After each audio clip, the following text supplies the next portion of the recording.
como casa de un escritor que es la Casa Museo Pérez Galdós. Bueno, pues esto, y se oye, sí se oye, ¿no?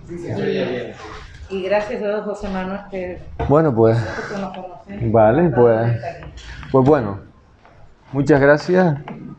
Somos pocos, pero somos elegidos, ¿no? Serán pocos los elegidos. Bien, entonces voy a empezar mi presentación. Le tengo que agradecer a Carlos que haya tenido la deferencia de contar conmigo para presentar su libro.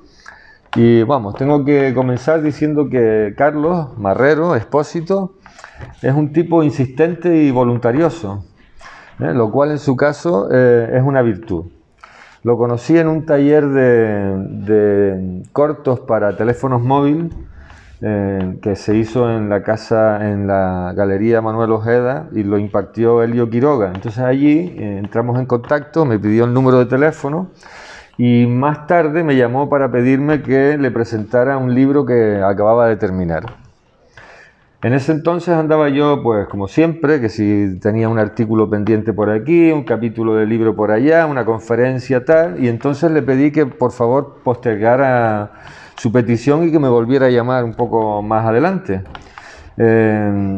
Bien, cuando ya hubiesen pasado esas fechas que llamamos nosotros compromisos adquiridos y que en inglés se llaman deadline, ¿no? Que sería algo así como las líneas de la muerte o las líneas muertas, ¿no? Bueno, en ese espacio de tiempo tenía la esperanza de que tal vez Carlos se olvidara de mí, ¿no? Resolviera el asunto y me aligerara de obligaciones, porque las obligaciones son muchas, ¿no? Pero no, como he señalado, Carlos es un tipo insistente, ¿no? Y voluntarioso. Y pasado un tiempo volvió a contactar conmigo con la intención de cerrar fechas y lugares para la presentación del libro. Bueno, de la misma manera que la inexactitud de los lenguajes naturales es un defecto que los hace imprecisos y ambiguos, esa inexactitud es su gran virtud, pues les permite enunciar infinidad de mensajes con limitadas herramientas. Y entre otras cosas les permite la poesía. Así que la voluntad y la insistencia, que para unas cosas y en unos individuos son un defecto, en Carlos son una virtud poética, que ha conseguido, como podrán comprobar, mi colaboración, y además ha conseguido que esto se realice aquí en un lugar tan importante como la Casa Museo Benito Pérez Galdós. Bueno, al margen de estas anécdotas, mi primer comentario sobre su libro tiene que ver precisamente con el carácter voluntarioso e insistente de su autor. Yo he manejado para la presentación de este libro la primera edición, pero este libro va ya por la tercera edición, porque Carlos se dio cuenta de que había errores y corrigió esa primera edición en una segunda que con el tiempo decidió enmendar para tener una tercera edición corregida y aumentada. Con esta reelaboración, Carlos demuestra una vez más la virtud de ser voluntarioso e insistente, que no es un editor frívolo, sino plenamente comprometido con la responsabilidad que como editor le compete. Y ahora ya entrando en la materia del libro, he de decir que Ñamelán es un libro oportuno, y en esta afirmación es en la que voy a sustentar los comentarios de mi presentación. De manera inmediata podríamos decir que incluso es un libro oportunista, trágicamente oportunista, si se quiere, pues el volcán que sacude La Palma está ocultando parte de los escenarios y el tipo de vida que esos escenarios encarnan, que son escenarios y vida que las páginas de Ñamelán recrean. Así que Ñamelán es un documento que salvaguarda del olvido no solo las memorias de su narrador, sino también aquello que el volcán de Cumbre Vieja viene sepultando bajo la lava. También es Ñamelán un libro oportuno, porque hace apenas una semana se reunieron los países del G20 para afrontar el problema de las energías fósiles y su sustitución por energías renovables y proponer obligaciones y estrategias para resolver este asunto, ¿no? Y hace también una semana, en Glasgow, tuvo lugar la conferencia número 26 de las Naciones Unidas sobre el cambio climático. Y no cabe duda de que Ñamelán es una recreación no sólo de la infancia de Carlos, sino también de un modo de vida rural ecológicamente sustentable, y puede leerse como una alternativa al crecimiento constante de la producción y del consumo, que está tanto en la base de la concepción de bienestar y progreso del capitalismo ultraliberal como del productivismo socialista. Aquí no me resisto a relacionar a las Neri, que son unos personajes de un cuento del libro, que aparecen en la tercera edición, y que cultivan y alimentan con lo cultivado a las cabras y vacas cuya leche venden a los vecinos, y que mantienen su manera de vivir en una burbuja que no se transforma mientras el barrio acelera su pulso, vierte asfalto sobre caminos de tierra y cementados, abandona los cultivos y construye sobre ellos y sobre las casas tradicionales las que aquí llamamos casas garajeras. Las Neri nos hacen preguntar sobre las cualidades del progreso bien entendido, y si es necesario para progresar, exterminar su estilo de vida. La lentitud como forma de vida de las Neri y su resistencia al llamado progreso entronca con maneras de pensar alternativas a la alocada velocidad de la producción y el consumo, que no solo son el estandarte de la economía de mercado, sino que incluso hemos interiorizado en la privacidad de nuestras vidas cotidianas.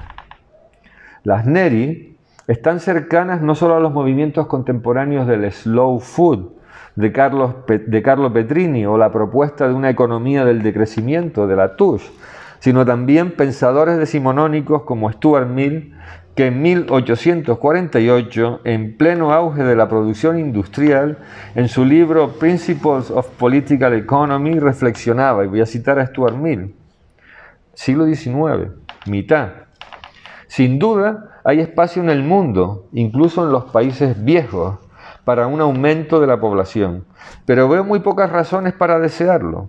Una población puede resultar excesiva aunque esté ampliamente alimentada y vestida. Sería un ideal muy pobre un mundo del cual se extirpase la soledad.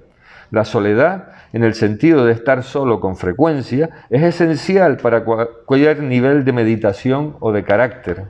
Y la soledad en presencia de la belleza y grandiosidad de la naturaleza es la cuna de los pensamientos y de las aspiraciones que son buenos para el individuo y sin los cuales no podría pasarse la sociedad. Y concluye Stuart Mill: si la tierra tiene que perder esa gran porción de lo que en ella es agradable y que se debe a cosas que el crecimiento ilimitado de la riqueza y de la población habrían de extirpar para poder soportar una población más amplia, pero no más feliz, sinceramente espero, para bien de la prosperidad, que los partidarios del Estado progresivo se conformarán con ser estacionarios mucho antes de que la necesidad los obligue a ello. Bueno, aquí estoy relacionando Stuart Mill con el slow food contemporáneo, con las Neri, con la teoría del decrecimiento.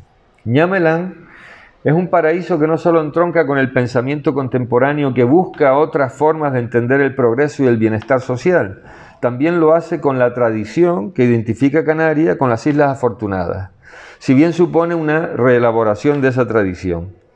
Valga de manera breve recordar lo que ya todos sabemos, ¿no? Alcairasco de Figueroa, ¿no?, que en Godofredo famoso incorpora esas octavas reales tan conocidas al original italiano, en las que aprovecha el marítimo paseo para contar las futuras y pasadas fortunas de las Islas Afortunadas y contextualizar al pueblo nativo en un espacio privilegiado cuya naturaleza está plagada de resonancias clásicas. No voy a leer lo que tengo aquí, solamente una estrofa. Del cielo puso aparte lo más puro, del aire entresacó lo más templado, de la tierra y del mar lo más seguro, de la fertilidad lo más granado, del tiempo lo más blando y menos duro, de las estrellas lo mejor parado, de las fuentes y arroyos los mejores, los propios de la selva, frutas, flores, etcétera, etcétera, ¿no? El paraíso de Canarias. Igual hizo Antonio de Viana en las antigüedades de las Islas Afortunadas, Abreu Galindo en la historia de la conquista de las 7 islas, Torriani, Viera y Clavijo, y ya entrando en los datos de la realidad más que en la vocación mítica, Humboldt en su viaje a las regiones equinocciales, Olivia Stone, incluso Francisco González Díaz, que ya a caballo del siglo XX, con su cultura y turismo, no solo se explaya en la visión paradisíaca de Canarias, sino que la considera la base fundamental para la explotación del turismo. Ñámelan se reafirma en la visión paradisíaca de Canarias. Desde las primeras páginas se presenta Ñámelan, y cito, como el paraíso de la ternura, reino de abundancia y bondad. Hombres y mujeres conviven en un mundo alejado de todo dolor y sufrimiento. Todos los días por la mañana el sol se levanta tras el inmenso mar y saluda a sus habitantes anunciando que la prosperidad ha llegado. Es el de Ñámelan, un paraíso rural y de cultura oral, en el que cuando suben a los montes para hacer carbón, preparar horquetas, palos y varas que más tarde los arrieros llevan a la costa, los hombres y mujeres cantan y bailan y se cuentan endechas que seducen y cautivan alrededor del fuego. Y todos duermen juntos y se preparan para un nuevo y duro día allí, en los montes de Ñámelan. Ñámelan es un paraíso, pero no es un paraíso espectacular, pues como Carlos señala en otro lugar del libro, los lugares paradisíacos no son especialmente significativos, no están señalados en ningún mapa, no pertenecen a ningún catálogo, no hay montañas emblemáticas, ni edificios, ni plazas. Es un paraíso sencillo, humilde, un paraíso fundamentalmente rural y oral, pero en el que la oralidad y la ruralidad conviven muy bien con los primeros videojuegos, con la creación de bandas de rock, con los radiocasetes, con los estudios en el colegio, con los televisores, pues esos artilugios y corrientes culturales de la tecnología urbana no dominan allí la vida cotidiana, sino que la acompañan. La tecnología no minimiza el hallazgo feliz de un niño al que se le encomienda por primera vez el trabajo de los mayores cuando va a cavar papas y acaba hecho polvo con dolor, ¿no? Y afirma que en esa jornada disfrutó de la sabiduría en la tierra, cuando con tan solo 10 años pude convertirme en un hombre con el valor suficiente de fecundar la tierra y hacerla parir con auténtica belleza. Pero no todo en Ñámelan es siempre idealista. Hay peligros que acechan a sus habitantes y a esos espacios que son públicos y al tiempo son privados. Uno de esos peligros es la droga, que es como un manto gris, como un día sin sol, como un cielo oscuro sin estrellas. Un día llegó a Ñámelan, casi sin darnos cuenta, entonces fue cuando algunos de los inocentes amigos de la infancia fueron seducidos.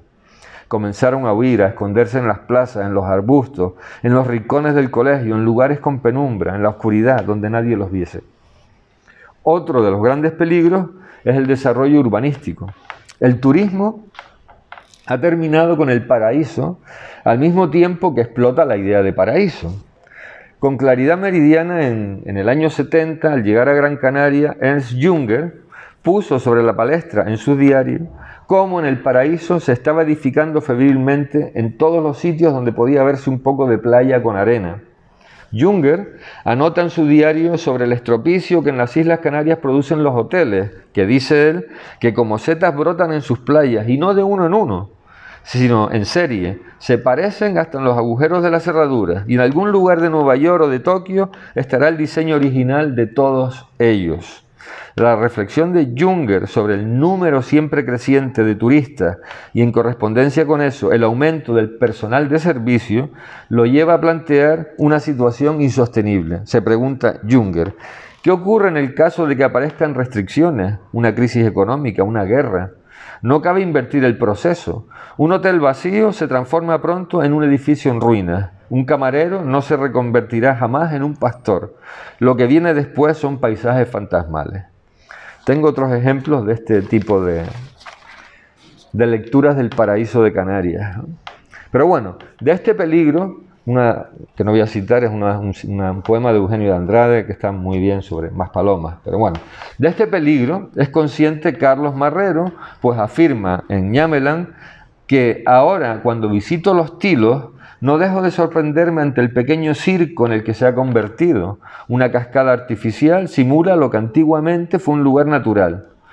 Y es que vivimos, es una especie de moraleja, en la era del simulacro, dice, donde todo aparenta ser algo que no es y donde todo lo que es quiere ser otra cosa.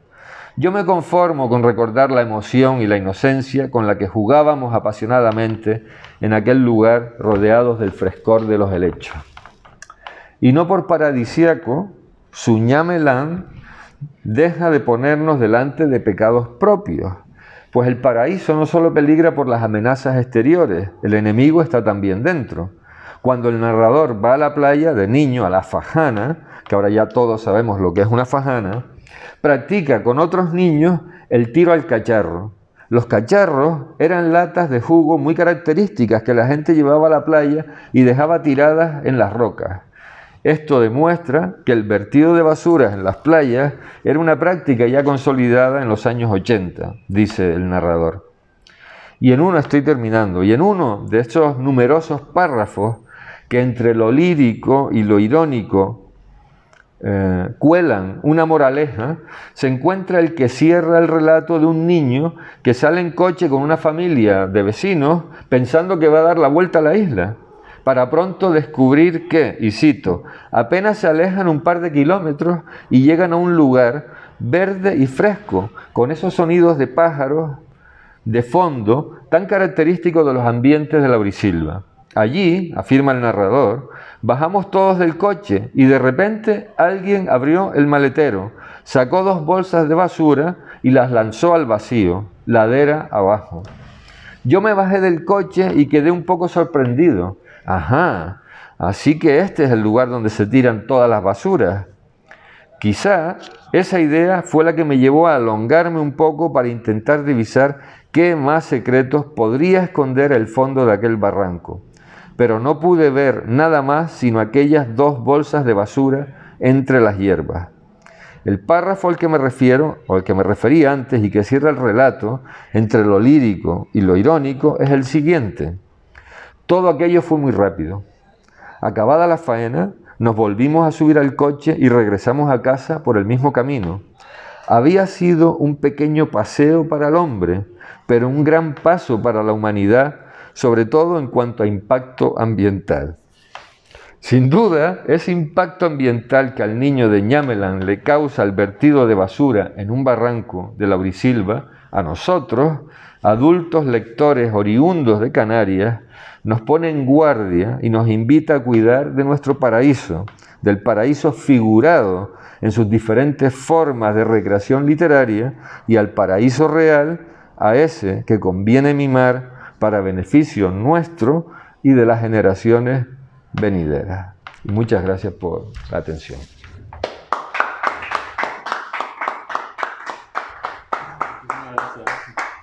De nada, un placer. No sé si se oye. Sí, si hablas alto, tienes que aproximarte bastante. Es que no sé si a lo mejor... Sí, se oye, se oye. Sí, se oye, pero tienes que aproximar. Vale.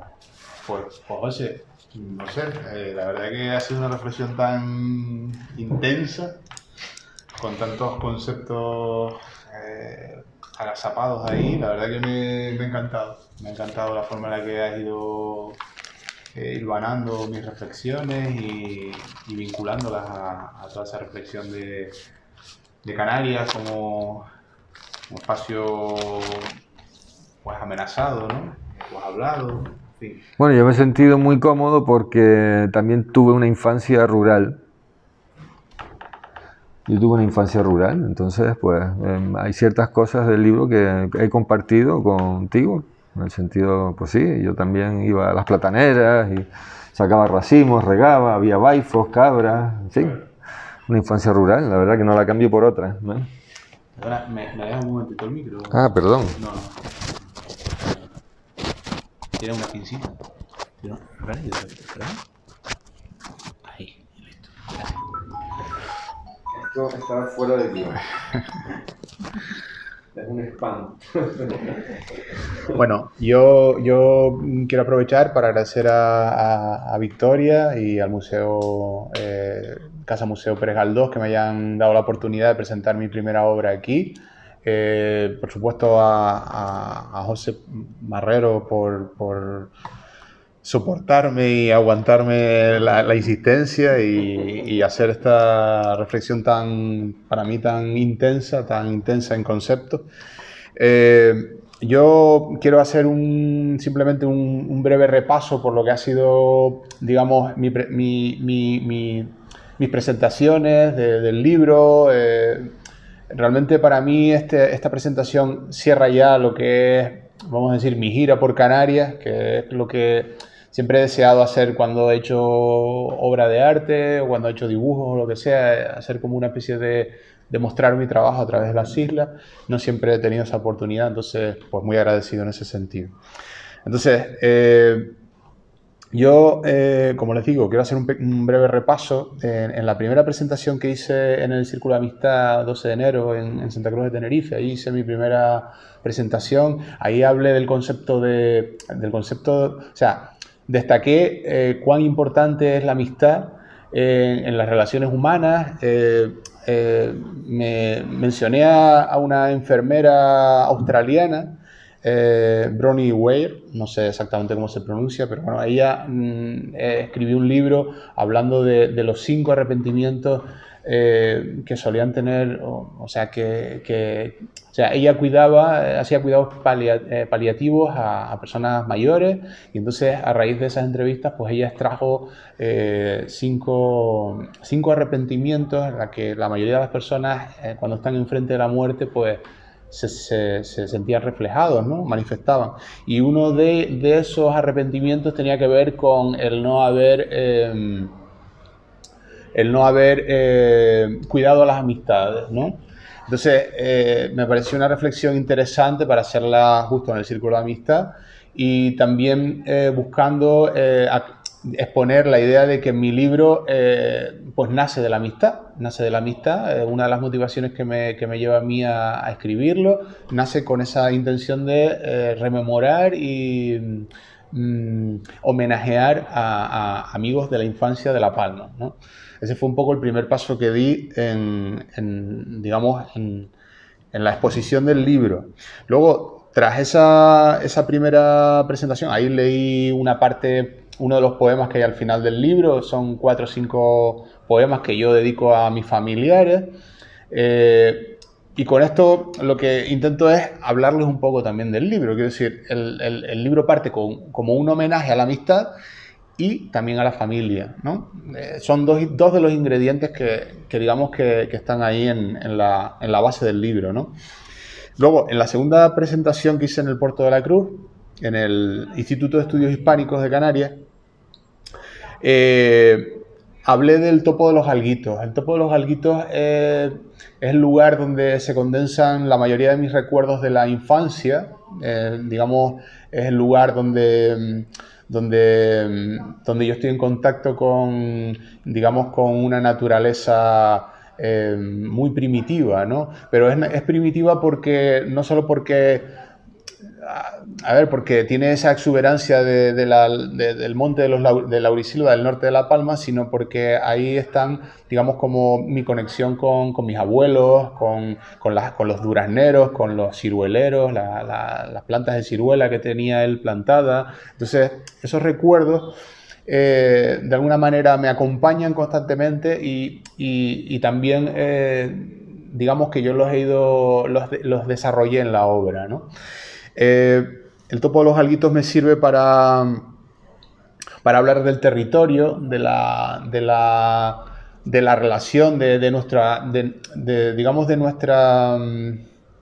forma, de cómo el territorio nos condiciona, ¿no? Cómo nos ayuda a pensar la vida, a sentir, a mirar la existencia, ¿no? Un poco esa es la reflexión que yo digamos, hice ahí en el Instituto de Estudios Hispánicos, y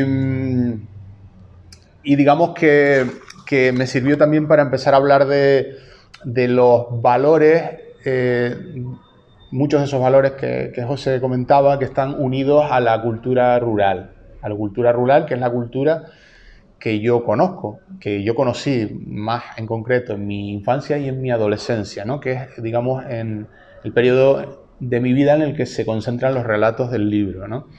Entonces, en este topo, en este lugar, es donde no solo los niños jugamos, digamos, de forma muy libre en ese entorno, explorándolo como exacto, como si fuera un territorio por explorar, ¿no? Una forma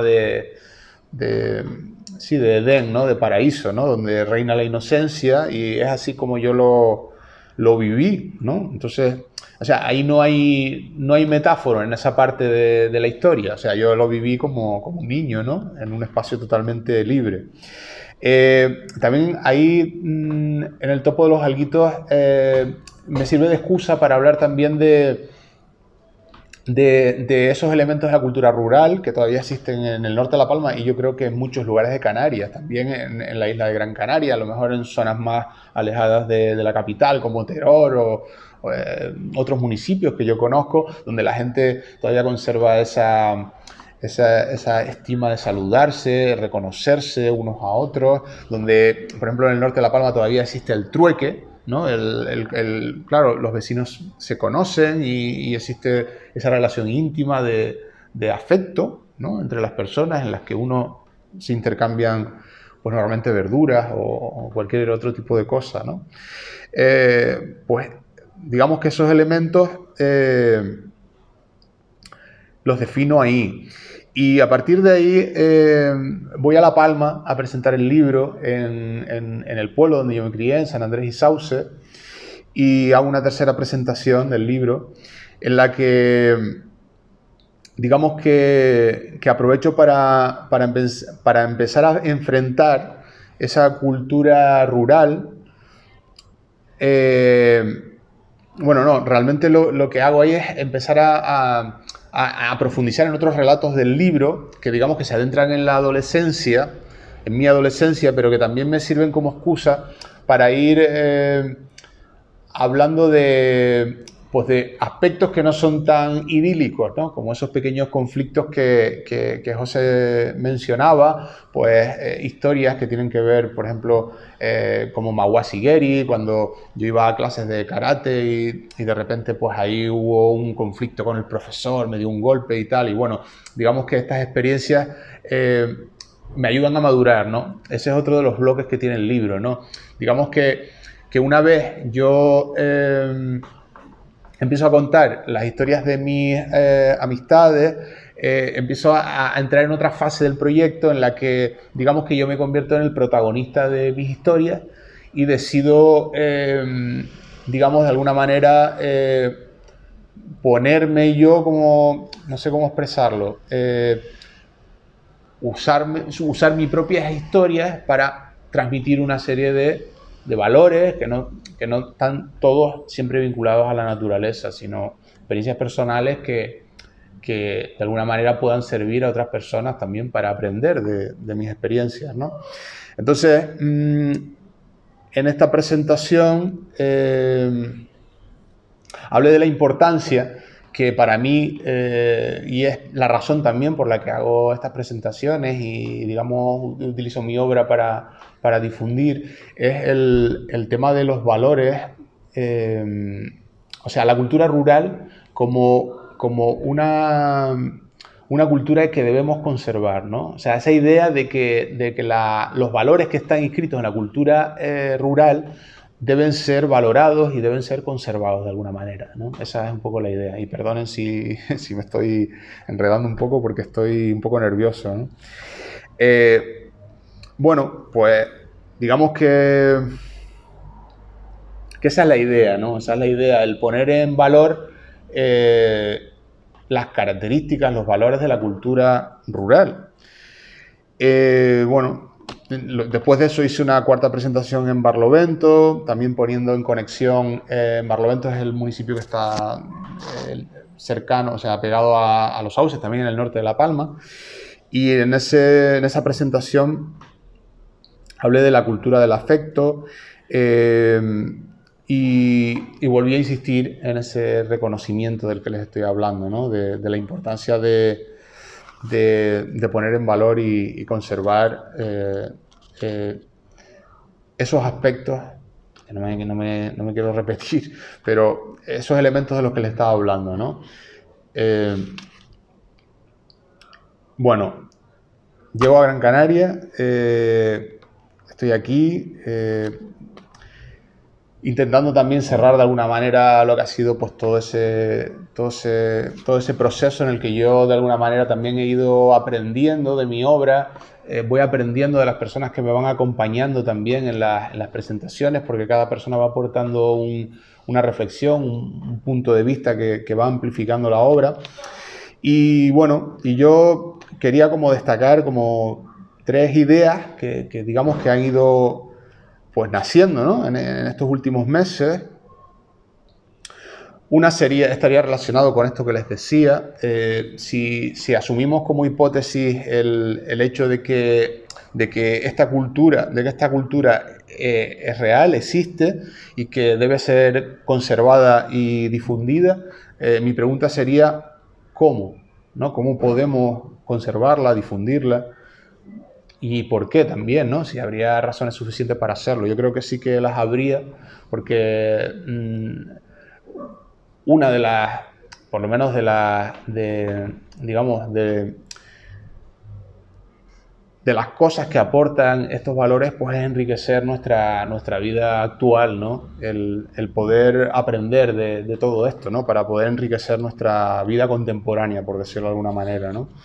¿Cómo podríamos conservar y difundir esta cultura? Pues no lo tengo muy claro. Esa es la reflexión un poco la pregunta que les hago, ¿no? El espacio que les planteo, o sea, cómo se puede conservar la cultura rural y hacerla llegar a otras personas, ¿no? Cuando lo que yo siento día a día es una frivolidad absoluta, ¿no? En la calle, ¿no? En las miradas, en la gente con la que, bueno, pues con la que lidio, ¿no? No lo sé, yo he puesto aquí algunas ideas, hablando sobre esto, quizás haciendo un esfuerzo consciente por recuperar la conexión entre las personas, quizás abandonando el refugio y quizás el miedo, ¿no? Quizás sean caminos, no sé, yo se los planteo como posibles alternativas. Y luego hay otra cuestión que también me gustaría compartir con ustedes, que es la cuestión de el apoyo a los creadores y la cultura de la creación como parte también de un desarrollo, ¿no? De un desarrollo social, de un desarrollo cultural, ¿no? El hecho de que hayan estos espacios, que existan estos espacios. Yo, por ejemplo, he echado mucho en falta en estos meses eso, que haya como una especie de circuito por las islas, que de alguna manera sirva para que los autores, la gente como yo, que está empezando en este caso en el mundo literario, pues puedan exponer sus obras, puedan darlas a conocer, puedan iniciar debates o reflexiones, en fin, todo este tipo de cuestiones, ¿no? Y no sé, siempre me siento un poco solo, ¿no? Me siento un poco siempre estos actos como actos heroicos, ¿no? Porque a mi modo de ver no existe todavía el suficiente apoyo, ¿no? En ese sentido vuelvo a repetir que el Museo Benito Pérez Galdós está haciendo una labor, yo creo que importante, ¿no? Y bueno, y sobre ese apoyo a la creación, pues yo creo que ahí me gustaría insistir en que la creación debería estar en el día a día de los colegios, de los niños, o sea, enseñar a los niños a crear, a escribir, o sea, a escribir. Yo no lo sé si se está haciendo ahora o no. O sea, yo cuando yo estudié en el colegio tengo recuerdos muy puntuales de 2, 3 profesores que me incitaron a la creación literaria, ¿no? A escribir. Yo creo que debería haber una conciencia de la importancia que supone o que podría suponer incluso a nivel económico para Canarias el que más personas crearan no solo artes plásticas, sino literatura, libros, que hubieran más personas correctoras, que hubieran más personas que, bueno, en este caso profesionales de la literatura que intervinieran, o sea, que hubiera un entorno creativo, literario, mucho más potente, ¿no? Porque... Bueno, voy a intervenir. Voy a intervenir. No, pásame el agua. Lo que sí quería, no, la otra. Lo que sí quería comentar es que cómo podemos digamos, fomentar la cultura rural? Pues haciendo que el trabajo en el campo esté mejor pagado, que ganen menos los intermediarios, ¿no? Es la canción de los sabandeños, ¿no? Y que gane más el agricultor, que es el que se lo trabaja, ¿no? O sea, aparte de palabras y de cuestiones de este tipo, ¿no? Literarias o de documentos en fin, simplemente, o sea, reorganizando, o sea, haciendo que se pague mejor, ¿no? Ya está, es una manera muy práctica de hacer que la gente se vaya al campo, ¿no? Que se pague bien el trabajo en el campo y listo. Esa es una de las cosas una de mis respuestas a tu pregunta, ¿no? Muy bien.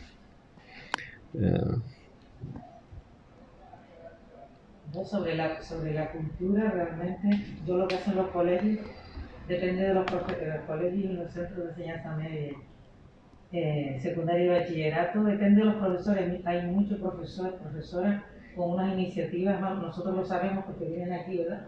Ella a veces se encarga de las visitas escolares y hay profesores que son activistas, ¿no?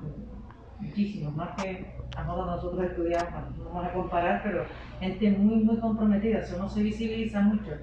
Y luego los espacios de la cultura pues tendrían que ser más, pero sí funcionan, por ejemplo, los talleres literarios, que hay gente que tiene sus detractores y sus adeptos, los talleres literarios tienen esa función de personas que no son profesionales, que a lo mejor no pretenden a través de un taller convertirse en un escritor profesional, algunos sí, dan rienda suelta a esa creatividad que está por explorar, por cultivar, para que sí se hacen cosas. En los municipios, todas las consejerías, bueno, también depende, todos los ayuntamientos tienen consejerías de cultura, que se hacen muchas cosas y actividades para recuperar la tradición rural. Aquí yo me sé muchos municipios que organizan muchos trabajos con los artesanos, con los agricultores, o sea, se hacen cosas, igual no son suficientes y no se divulgan mucho porque no salen en la prensa. Bueno, en la prensa sí, a veces salen esas actividades. Y luego lo que él dice, si no se revaloriza, no se pone en su lugar claro, en el campo. Una de las cosas que yo quería, que se me olvidó comentar antes, sería mucho más interesante. Por ejemplo, en televisión me hace una cosa que me ha hecho mucha gracia, ¿no?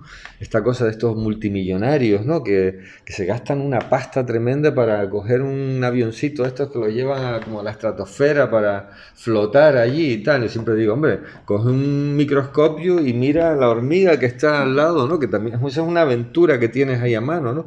Y de paso no contaminas tanto y se convierten como en noticias de primera página en los telediarios, ¿no? Cuando es una auténtica, desde mi punto de vista, una auténtica tontería, ¿no? El tema de voy a gastar una millonada en hacer esto, ¿no?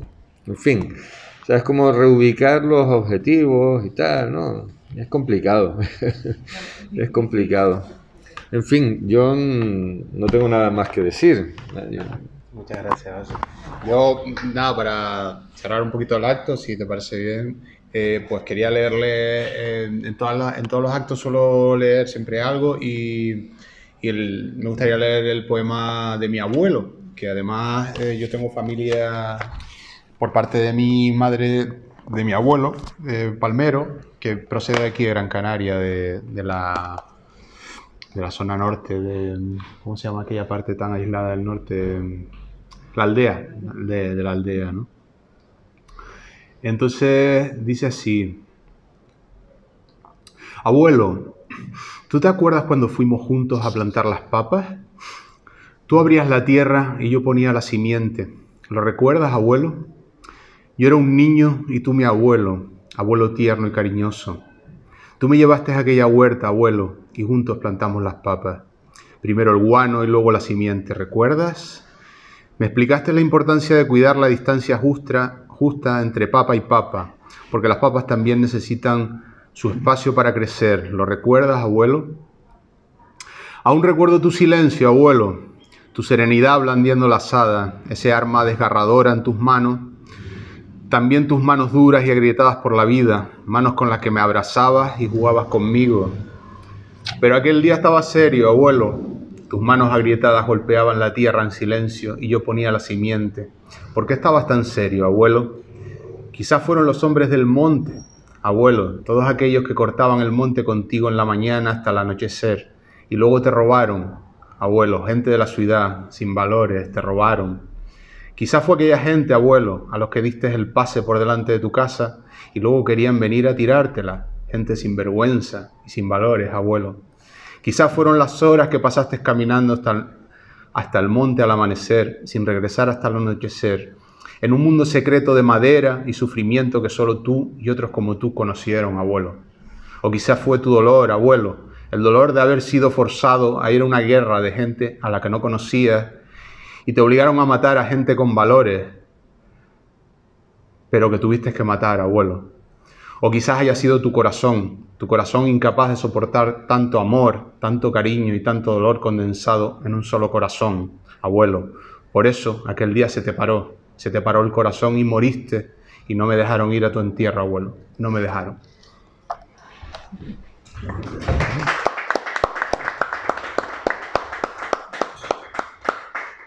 Pues nada, muchas gracias a todos por la asistencia, gracias de nuevo a Vicky y al museo por esto y a José por su excelente intervención.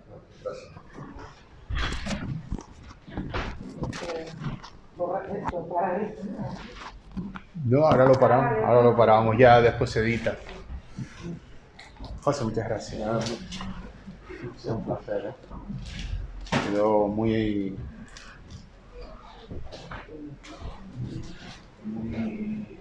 agudo, tío. Tengo que ahora repasar tu ponencia, tengo que repasar la clase, Tengo ejemplares del libro por si quieres llevar algún ejemplar. Tengo ejemplares del libro por si quieres. ¿La tercera edición? Sí. ¿Cómo se lo han pasado? ¿Bien? Bien, interesante.